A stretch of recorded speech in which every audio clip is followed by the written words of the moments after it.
यह सीटेट की आज हमारी साइकोलॉजी की 5th क्लास है, जिसकी 4 क्लासेस ऑलरेडी चैनल पर अपलोडेड हैं। आप उन्हें वहां जाके देख सकते हैं। अगर आपको किसी भी तरह की कोई समस्या है या आपको कहीं पे कोई पॉइंट क्लियर नहीं होता या आपको कोई क्वेश्चन पूछना है, आपकी कोई क्वेरी है, तो आप कमेंट बॉक्स में कमेंट करके अपना क्वेश्चन पूछ सकते हैं। तो चलिए स्टार्ट करते हैं आज सीटेट की हमारी साइकोलॉजी की 5th क्लास। और आज का हमारा क्या टॉपिक है? आज का हमारा टॉपिक है बाल विकास। ये टॉपिक आपका सबसे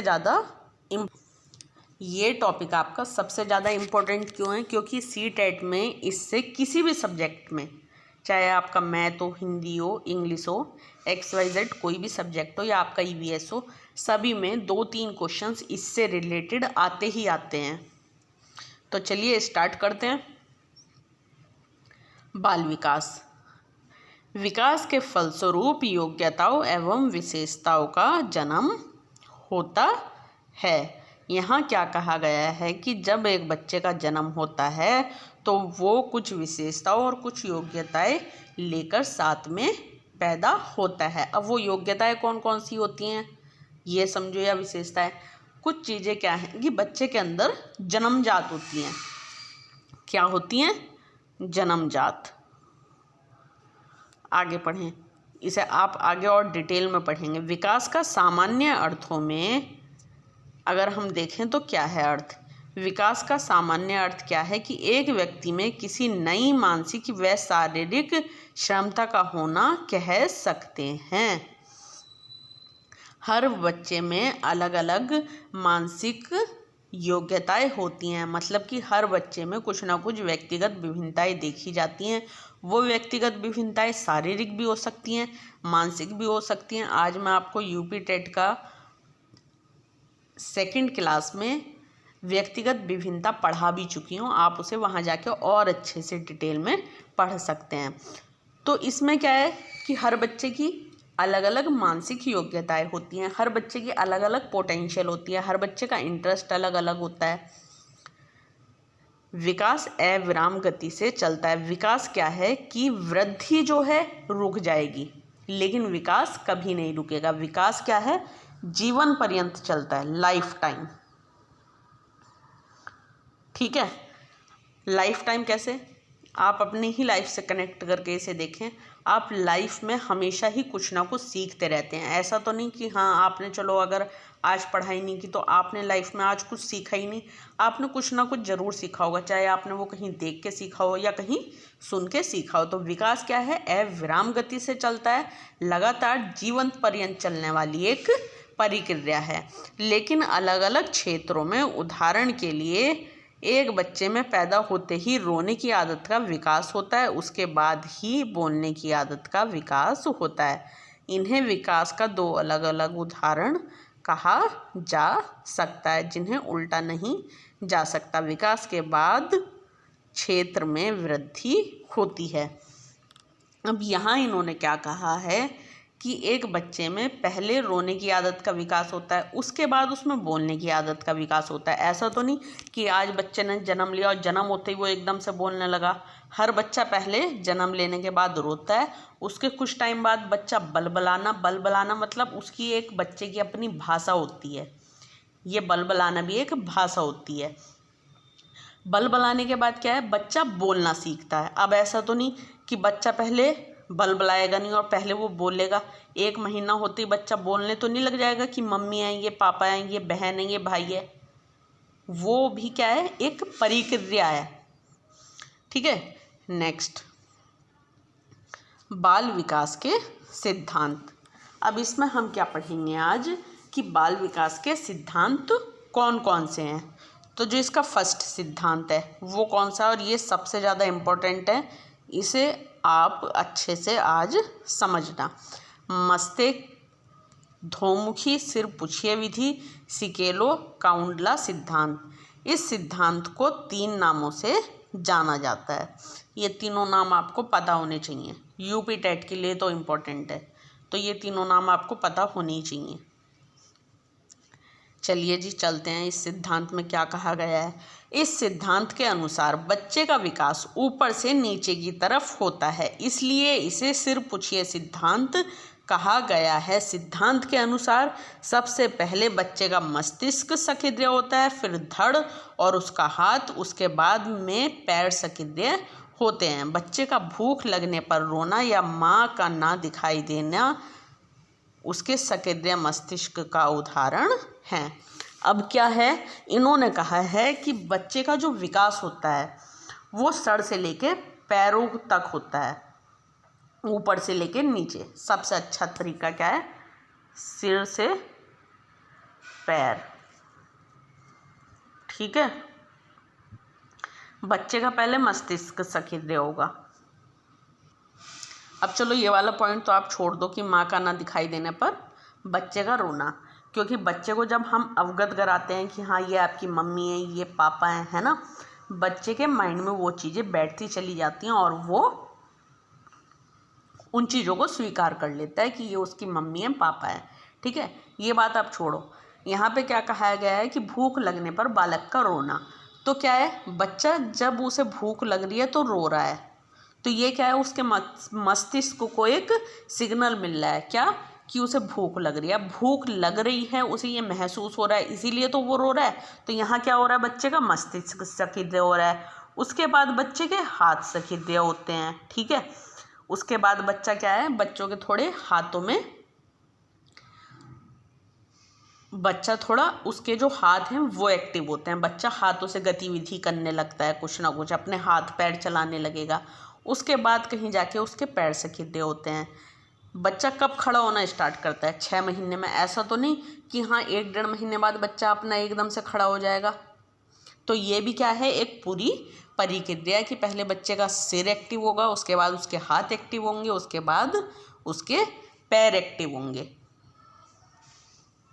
अब नेक्स्ट हम चलते हैं व्यक्तिगत विभिन्नता का सिद्धांत। इसे मैं 2 बार पढ़ा चुकी हूँ, ये तीसरी बार पढ़ा रही हूँ, और आप इसे यूपी टेट की 2nd क्लास में और भी अच्छे से समझ सकते हैं व्यक्तिगत विभिन्नता को। इस सिद्धांत में क्या कहा गया है कि व्यक्तिगत विभिन्नता क्या है, कि प्रत्येक बच्चा देखने में एक दूसरे से पूरी तरह से अलग होता है। कोई बच्चा देखने में गोरा होता है, कोई बच्चा देखने में सांवला होता है, कोई बच्चा देखने में पतला होगा, कोई बच्चा देखने में मोटा होगा। हर बच्चे की अब रुचियाँ भी अलग अलग होती हैं। किसी बच्चे का इंटरेस्ट क्रिकेट में होता है, किसी बच्चे का इंटरेस्ट हॉकी में होता है। तो ये क्या है, ये एक तरीके की व्यक्तिगत विभिन्नताएं ही हैं। आप इसे अपने घर में ही देख लीजिए, आप बहन भाइयों में हर तरह की व्यक्तिगत विभिन्नता देखी जाएगी। वो शारीरिक भी होगी, वो मानसिक भी होगी, है ना। इस सिद्धांत के अनुसार जरूरी नहीं कि हर बच्चा विकास की एक निश्चित नमूने का अनुकरण करे तथा हर बच्चे का रंग रूप तथा रुचियां एक जैसी हों, अपितु इसमें अंतर दिखाई देता है जो हर बच्चे में अलग अलग होता है। इसे ही क्या कहा है इन्होंने, इसे ही इन्होंने व्यक्तिगत विभिन्नता की संज्ञा दी है। उदाहरण, बच्चा कितने दिनों बाद चलना प्रारंभ करेगा इसे निश्चित नहीं किया जा सकता। कोई बच्चा जल्दी चलने लग जाता है, कोई बच्चा 6 महीने में चलने लग जाता है, कोई बच्चा 1 साल में चलने लग जाता है। तो ये भी क्या है, एक व्यक्तिगत विभिन्नता है। व्यक्तिगत विभिन्नता का कारण क्या हो सकता है, बच्चे की भाषा हो सकती है, बच्चे का एटमॉस्फेयर हो सकता है, बच्चे का वंशानुक्रम हो सकता है, ठीक है। अब नेक्स्ट चलते हैं हम समान प्रतिदर्श का सिद्धांत। ये क्या कहता है कि इस सिद्धांत के अनुसार बाल विकास दुनिया के हर बच्चे के लिए एक जैसा ही होता है। अगर अंतर होता भी है तो अंशतः प्रकार के अंतर नहीं होते। हर बच्चा चलने से पहले रेंगता है। इसमें क्या कहा गया है समान प्रतिदर्श के सिद्धांत में, कि प्रत्येक बच्चा जो है उसका जो विकास है वो एक जैसा ही होता है। हर बच्चा चलने से पहले रेंगता है। ऐसा तो नहीं, दुनिया का ऐसा कोई बच्चा नहीं होगा कि हाँ वो पहले चलेगा बाद में रेंगेगा, ऐसा तो नहीं होता। पहले क्या होता है, बच्चा रेंगता है, फिर बच्चा चलता है। पहले बच्चा बलबलाता है, फिर बच्चा बोलना शुरू करता है। पहले बच्चा अक्षरों को सीखता है, फिर बच्चा शब्द को सीखता है। ऐसा तो दुनिया को कोई बच्चा नहीं होगा कि जन्म लेते ही वो 1 महीने का हुआ नहीं और उसने अपने देश की भाषा बोलनी शुरू कर दी, ऐसा तो नहीं होता। तो इस सिद्धांत में क्या कहा गया है? यही कहा गया है कि बाल विकास दुनिया के हर बच्चे के लिए एक जैसा ही होता है। और ये कौन सा सिद्धांत हुआ? समान प्रतिदर्श का सिद्धांत। समान प्रतिदर्श से ही आप इसका अर्थ निकाल सकते हैं। अब नेक्स्ट पे चलते हैं। निश्चित क्रम का सिद्धांत। विकास हमेशा एक निश्चित क्रम में होता है जिसमें विलोम्यता नहीं देखी जा सकती। इनके कहने का अर्थ क्या है? निश्चित क्रम में होता है कि पहले बच्चा शैशव अवस्था में होता है, शैशव अवस्था से बाल्यावस्था में जाता है। पहले बच्चा कौन सी अवस्था में होता है? शैशव। फिर कौन सी उसमें जाएगा? बाल्य में। फिर किस में जाएगा? किशोरा में। फिर किस में जाएगा? वृद्धा में। ऐसा तो नहीं कि बच्चा पहले बाल्यावस्था में आ गया और फिर शैशव अवस्था में पहुंचेगा, या बच्चा पहले किशोरावस्था में आ गया और फिर वो शैशव अवस्था में पहुंचेगा। तो पहले बच्चा शैशव अवस्था में आता है, फिर बाल्यावस्था में आता है, फिर किशोरावस्था में आता है और फिर वृद्धावस्था में आता है। यहाँ पे यही कहा गया है कि बाल विकास एक निश्चित क्रम में होता है। नेक्स्ट चलते हैं। परस्पर संबंध का सिद्धांत। इसमें क्या कहा गया है कि बाल विकास के जो पक्ष होते हैं वो एक दूसरे से आपस में इंटरकनेक्ट करते हैं। इस सिद्धांत के अनुसार विकास के सभी पक्ष एक दूसरे से संबंधित होते हैं, अर्थात एक को स्थिर मानकर दूसरे क्षेत्र के आपस में विकास की कल्पना नहीं की जा सकती। और अगर ऐसा होता है तो उसे क्या समझा जाएगा? मानसिक शारीरिक विकृति समझा जाएगा। मतलब ये है इनके कहने का कि बच्चे में जो विकास है शारीरिक और मानसिक संवेगात्मक वो सब एक साथ चलते हैं। ऐसा नहीं मानसिक शारीरिक, ठीक है। ऐसा नहीं कि बच्चे का सिर्फ मानसिक विकास हो रहा है और शारीरिक विकास नहीं हो रहा। ऐसा भी नहीं होगा कि बच्चे का सिर्फ शारीरिक विकास हो रहा है और उसका मानसिक विकास नहीं हो रहा। अगर ऐसा हो रहा है तो वो क्या है? एक तरह की विकृति। वो क्या है? एक तरह की विकृति। इन्होंने यहाँ पे यही कहा कि जो ये पक्ष होते हैं बाल विकास के, शारीरिक, मानसिक, संवेगात्मक पक्ष, ये सब आपस में एक दूसरे से जुड़े होते हैं। बच्चे का जब मानसिक विकास होता है तो साथ ही साथ शारीरिक विकास भी होता है, संवेगात्मक विकास भी होता है। जैसे 3 साल का बच्चा है, ठीक है, उसने थोड़ा बहुत पढ़ना सीखा, स्कूल जाने लगा, लोगों को पहचान करने लगा, है ना। तो ये क्या हो गया? बच्चे का शारीरिक के साथ में मानसिक विकास भी हो रहा है। अब ऐसा नहीं कि बच्चे का सिर्फ 3-4 साल की उम्र में तक बच्चा वृद्धि कर गया और बच्चा पहचान नहीं कर पा रहा है या बच्चा चीज़ों को समझ नहीं पा रहा है। अगर ऐसा है तो वो क्या है? एक तरह की मानसिक विकृति है। और ऐसा भी नहीं कि हाँ बच्चा मानसिक तौर पे तो पूर्ण रूप से स्वस्थ है लेकिन बच्चे में कोई शारीरिक विकृति है, तो क्या यहाँ पे कहा गया है कि वो क्या होगी? फिर एक तरह की शारीरिक विकृति कहलाएगी। सभी का विकास आपस में जुड़ा हुआ है। ऐसा नहीं कि सिर्फ मानसिक विकास होगा और शारीरिक नहीं। अगर ऐसा हो रहा है कि सिर्फ इनमें से 1-2 विकास हो रहे हैं और 1-2 रुक रहा है तो वो तो हो गया एक तरह की विकृति। लेकिन सब तरह के विकास टाइम टू टाइम समय के साथ साथ चल रहे हैं, तो वो क्या यहाँ पे इन्होंने इसी बात को कहा है कि वो आपका परस्पर संबंध का सिद्धांत कहलाएगा कि यहाँ पे शारीरिक, मानसिक, संवेगात्मक सभी विकास, यहाँ से आप ऐसे समझें, बच्चे का शारीरिक, मानसिक, संवेगात्मक, ठीक है, ये सब आपस में जुड़े हुए हैं, ठीक है।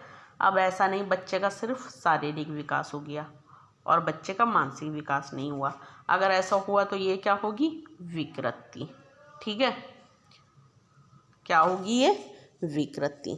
और ऐसा नहीं कि बच्चे का सिर्फ मानसिक विकास हो गया, शारीरिक विकास नहीं हुआ या संवेगात्मक विकास नहीं हुआ, तो ये भी क्या होगी? एक तरह की विकृति। विकृति कब नहीं हो सकती? जब बालक का शारीरिक विकास भी हो रहा है, मानसिक भी हो रहा है, संवेगात्मक भी, तब विकृति नहीं होगी। क्यों? क्योंकि ये सब आपस में एक दूसरे से जुड़े हुए हैं, इन सब का विकास एक साथ होता है। नेक्स्ट स्लाइड पर चलते हैं। निश्चित समय का सिद्धांत। यहाँ पे क्या कहा है? यहाँ पे इन्होंने कहा है कि इस सिद्धांत के अनुसार विकास के कुछ मापदंड होते हैं। कोई भी बच्चा पैदा होते ही नहीं चलता, उसका कोमल शरीर उसके भार को वहन करने की क्षमता नहीं रखता। एक निश्चित समय पर परिपक्वता आने पर ही वह चल पाता है। तो उन्होंने क्या कहा कि प्रत्येक, चाहे वो शारीरिक हो या मानसिक हो, परिपक्वता के लिए एक निश्चित समय होता है। शैशव अवस्था में बालक जो है शब्दों को पढ़ना सीखता है, लेकिन बाल्यावस्था में वो वाक्यों को पढ़ना सीख लेता है। तो ये सब क्या है? एक समय चाहिए था इस चीज़ के लिए। तो वो सब क्या है कि एक समय पे ही ये सारे विकास होते हैं। अब ऐसा तो नहीं कि बालक पहले जन्म लेते ही बोलना सीखेगा, अपनी लैंग्वेज उसे एकदम से आ जाएगी। उसके लिए क्या है, हम उसे पहले सिखाएंगे थोड़ा थोड़ा करके, शैशव अवस्था से ही। एक वक्त आएगा जब वो बाल्यावस्था में पहुंच जाएगा और वो भाषा बोलना सीख जाएगा। तो ये क्या हुआ? निश्चित समय का सिद्धांत, कि वो भाषा बोलना पूर्ण रूप से कब सीखा? बाल्य अवस्था में। ठीक है? या पढ़ना कब सीखा? बाल्य अवस्था में। अब नेक्स्ट है हमारा वातावरण एवं वंशानुक्रम की अंत्यक्रिया का सिद्धांत। इस सिद्धांत के अनुसार बाल विकास वातावरण एवं वंशानुक्रम दोनों का ही परिणाम होता है, क्योंकि वंशानुक्रम एक बच्चे में वह क्षमताएं पैदा करता है जिससे वह खुद को कुछ खास बना सकता है, जबकि वातावरण खास बनने में मदद करता है। जैसे कि मैं आपको एक पीछे एग्जाम्पल भी दिया था, संगीत घराना। वहाँ पे क्या होता है कि पीढ़ियों से संगीत घराने चल रहे होते हैं, है ना। जैसे आपका कथक हो गया, भरतनाट्यम हो गया, ये सब आप इसी का एग्जाम्पल ले लो। या फिर आप ये भी समझ सकते हैं कि किसी के पापा प्रोफेसर हैं तो उनका बेटा भी प्रोफेसर बना, तो ये क्या हो गया? एक तरीके का वंशानुक्रम हो गया, है ना। अब ये क्षमता तो वो साथ लेके पैदा हुआ, लेकिन उस क्षमता को कुछ खास बना सकता है, और इस क्षमता को खास बनने में मदद कौन करता है? वातावरण। बच्चा कुछ जन्मजात योग्यताओं के साथ पैदा होता है, कुछ रुचियां लेके वो पैदा होता है, लेकिन उसे खास बनाने में मदद कौन करता है? तो कौन करता है? वातावरण। यहाँ इन्होंने यही कहा है कि जो बाल विकास है वो बालक की अंत्यक्रिया का परिणाम होता है। अंत्यक्रिया अर्थात उसके वंशानुक्रम वातावरण की अंत्यक्रिया का। आपस में वंशानुक्रम और वातावरण एक दूसरे से जुड़े होते हैं, जो बालक के संपूर्ण विकास में अपना योगदान देते हैं। जितना प्रभाव बालक पर एक वातावरण का पड़ता है, उतना ही प्रभाव एक बच्चे पर वंशानुक्रम का भी पड़ता है। नेक्स्ट चलते हैं हम सामान्य से विशिष्ट का सिद्धांत। इस सिद्धांत में कोई भी क्षमता एक अपरिपक्वता सामान्य रूप से जन्म लेती है, जबकि बच्चा अभ्यास के द्वारा उसका परिमार्जन करता है तथा उसे विशिष्ट क्षेत्र में प्रयोग करता है। इसमें यहाँ इन्होंने ये कहा है कि प्रत्येक बच्चे की अपनी कुछ रुचियाँ होती हैं, लेकिन वो जो रुचियाँ होती हैं वो परिपक्व नहीं होती, अपरिपक्व होती हैं। वो परिपक्व कब होती हैं? जब बच्चा बार बार उस चीज़ में अभ्यास करता है। जैसे बॉयज़ हैं तो बॉयज़ को बचपन से ही क्रिकेट खेलना पसंद होता है। हमारे इंडिया में तो यही होता है अक्सर कि जो बच्चे होते हैं बॉयज़, वो बचपन से ही क्रिकेट खेलना पसंद करते हैं। 3-4 साल की उम्र में हमारे इंडिया में हर बच्चे के हाथ में एक बैट बॉल अवश्य होता है। अब क्या होता है, कुछ बच्चों के अंदर ये इंटरेस्ट जो है क्रिएट हो जाता है क्रिकेट खेलने का, तो क्या वो बचपने में एकदम ही 3-4 साल की उम्र में ही सचिन तेंदुलकर बन जाएगा? नहीं बन सकता। तो उसके लिए क्या है, बच्चा रोज सीखता है, चाहे वो किसी कोच के अंडर में सीखे, चाहे वो अपने आप से सीखे, कैसे भी सीखे, फिलहाल वो डेली क्या है, प्रैक्टिस करता है। अब उस प्रैक्टिस से क्या होता है, उसके अंदर उस क्षमता में, जो क्रिकेट जैसे वो खेल रहा है या हॉकी खेल रहा है, उस क्षमता में उसकी निखार आ जाता है तथा उसे विशिष्ट क्षेत्रों में वो उपयोग कर सकता है। अब नेक्स्ट आपका, उदाहरण के लिए एक विद्यार्थी पाइथागोरस प्रमेय को एक बार सामान्य तरीके से पढ़ता है, फिर उसी प्रमेय का प्रयोग करके संख्या पद्धति के विशिष्ट पद्धति से संख्या पद्धति के प्रश्नों का उत्तर निकालता है। इसमें क्या कहा है इन्होंने कि एक बच्चा पहले सामान्य तौर पे जो है आपका पाइथागोरस प्रमेय को पढ़ता है, उसके बाद फिर उसी प्रमेय का प्रयोग करके संख्या पद्धति के विशिष्ट संख्या पद्धति से उन प्रश्नों का उत्तर निकालता है। पहले उसने पाइथागोरस प्रमेय पढ़ ली, ठीक है, अब उस प्रमेय का यूज़ करके वो संख्या पद्धति के प्रत्येक प्रश्न का क्वेश्चन निकाल सकता है। अब जैसे आप मैथ में ले लो, कोई फॉर्मूला है a+b का स्क्वायर इक्वल्स टू a का स्क्वायर प्लस b का स्क्वायर प्लस 2ab, ठीक है। अब आपने बच्चे को ये पढ़ा दिया, अब क्या करेगा, कुछ नंबर्स के द्वारा वो इन प्रश्नों के, आपने अब उसे ये क्वेश्चन दे दिया 3 + 4 का स्क्वायर बताओ, तो अब क्या है, जब उसने ये फॉर्मूला पढ़ लिया और उसे ये समझ आ गया तो उसके लिए इस क्वेश्चन को सॉल्व करना इजी हो जाएगा। अब नेक्स्ट पे चलते हैं हम, विकास को प्रभावित करने वाले कारक। तो विकास को प्रभावित करने वाले कारक कौन कौन से होते हैं? परिवार, जो कि प्रत्येक व्यक्ति का आदर्श होते हैं। विकास में सबसे ज़्यादा जो योगदान होता है वो किसका होता है? परिवार का। दूसरा आपके संस्कार, अनुशासन, निश्चित समय में काम। बच्चे को अनुशासन सिखाना चाहिए, विकास का भी इस पर प्रभाव पड़ता है कि निश्चित समय में बच्चे को अपना काम कर लेना चाहिए। विद्यालय, ये दोनों सबसे ज़्यादा इम्पोर्टेंट है। विकास को प्रभावित करने वाले सबसे ज़्यादा जो इम्पोर्टेंट कारक हैं वो कौन कौन से हैं? एक तो आपका परिवार हो गया, एक आपका विद्यालय हो गया, और तीसरा आपका पड़ोसी, दोस्त वगैरह, ये सब हो गए। नैतिकता, जो आपके नैतिक मूल्य हैं, जो आपके अंदर आपके माता पिता या आपके शिक्षक जो हैं उत्पन्न करते हैं। सामाजिक अनुबंधन, सामाजिक अनुबंधन मतलब अन्य व्यक्तियों के साथ आपके जो संबंध हैं, ठीक है, ये भी विकास को प्रभावित करते हैं। लास्ट हो गया आपका अनुकूलन।